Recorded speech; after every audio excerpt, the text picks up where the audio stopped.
Okay, it's me again. I'm going to show you guys how to move questions around, shuffle question order, and how to require questions in your Google form. All right.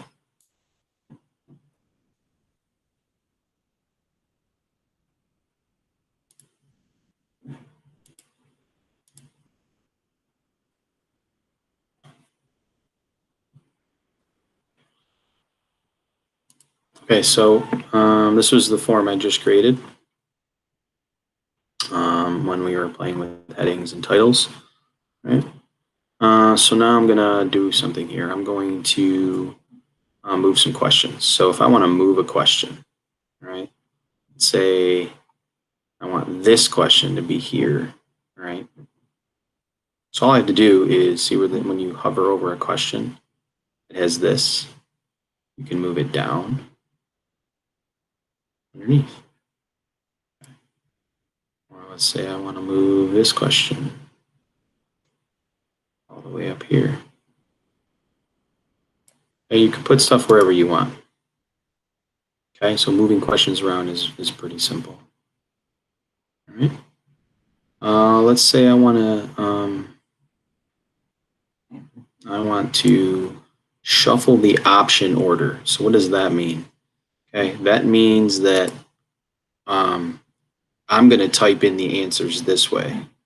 Okay, but if I offer this to students or other people, it's a way to kind of stop from cheating necessarily. You shuffle the option order on these questions. Okay, so let's see here. All right, which one did we do it on? We did it on the what it is his job one. If you preview it, okay, every time a kid, not every time, but kids will have different order of these answers. Okay, so Johnny's over here taking it, and he's got Justice, Senator, POTUS, Teacher.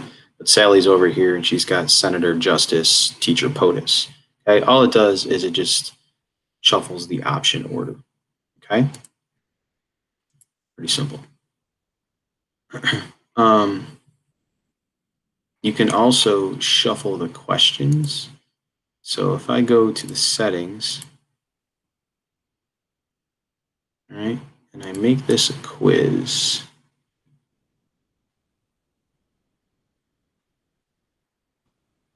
Okay.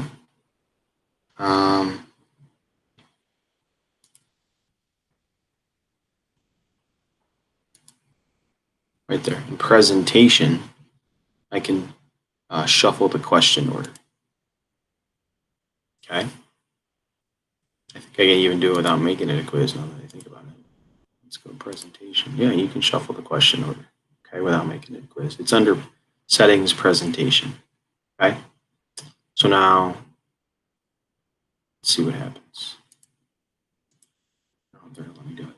So remember how we have here question 1, section 2, section 3. What is his job? Trump 2020.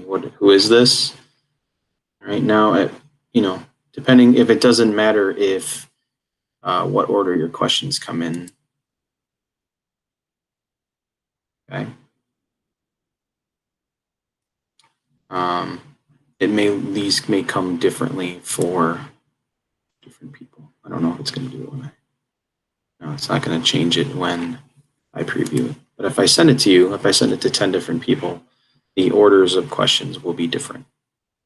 Okay. All right, and requiring questions. So I really like this option, right? Especially if I'm given a test or a quiz. Okay. Get rid of these.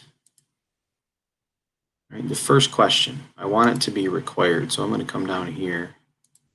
I'm going to click this required button. Okay. And that just means that if a kid tries to submit it at the end and hasn't answered that question, they won't be able to submit it. All right, so we'll only require that question. Okay, and then I'll take the quiz.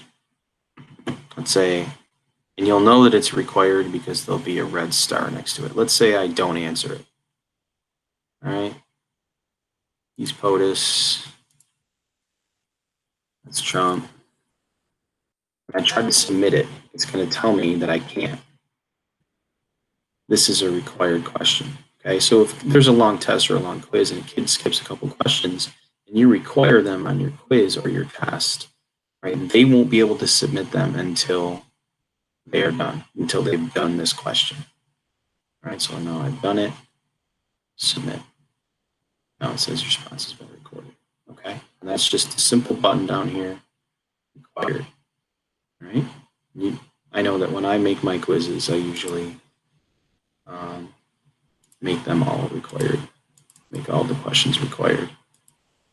So like on my test here, guarantees are required. Yep, required. And what I do usually is, depending if I'm going to print the test, right, I will shuffle the option order. If I'm going to print the test so kids can have a paper copy, right, I don't want to shuffle the option order because there'll be times when the students are looking at their paper at A, B, C, and D, and it's not the same as A, B, C, and D on their form. If I'm not going to print the test and I'm really concerned about kids sitting next to each other and just clicking answers that look the same, I will shuffle the option order. All right, but don't do both. Don't shuffle option order and print, okay? Because it only prints one test. Okay, that's how to do that. Adios.